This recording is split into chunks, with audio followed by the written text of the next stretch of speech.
ઉત્પ્રદેશ એટલે લાવાની ફળદ્રુપ જમીન અને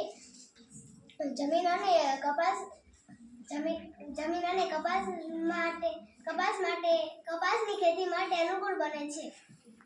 જ્વાળામુખી પર્વત જ્વાળામુખી ફાટતા પ્રસ્ફોટનથી બહાર ફેંકાતા પદાર્થો શંકુઆકારમાં જમા થતા હોય છે. તેનાથી જ્વાળામુખી પર્વત બને છે. સંયોગી ભૂમિ બે જળ વિસ્તારને અલગ કરતી સાંકડી ભૂમિપટ્ટીને સંયોગી ભૂમિ કહે છે. ઉદાહરણ તરીકે પન્નામાં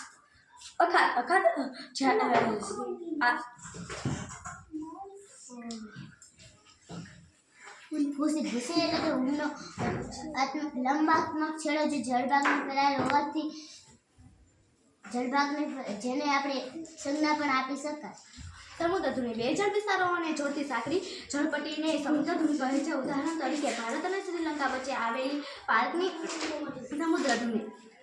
ટાપુ એટલે ચારે બાજુ પાણી વચ્ચે જમીન, તેને ટાપુ કહેવામાં આવે છે. ઉચ્ચ પ્રદેશ સમુદ્ર સપાટીથી આશરે 180 મીટરથી વધુ ઊંચાઈ ધરાવતા તથા ટોચ ઉપરથી પ્રમાણમાં પહોળા અને સપાટ ભૂમિભાગને ઉચ્ચ પ્રદેશ કહેવામાં આવે છે. મેદાન સમુદ્ર સપાટીથી 180 મીટરથી ઓછી ઊંચાઈ આવેલ સમતલ કે સપાટ ભૂમિભાગને મેદાન તરીકે ઓળખવામાં આવે છે. પર્વત સમુદ્ર સપાટીથી આશરે 900 મીટરથી વધુ ઊંચાઈ ધરાવતા તેમજ દ્વીપ અને ઢોળાવ સાથે સંકળાયેલને પર્વત કહે છે.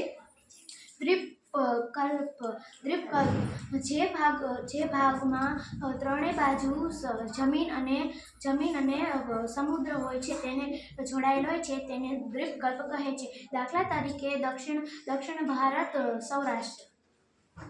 અખાત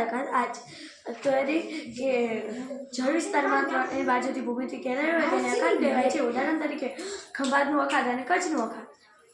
ગેટ પર્વત મોટે ભાગે સમુદ્રના તળિયાના થયેલા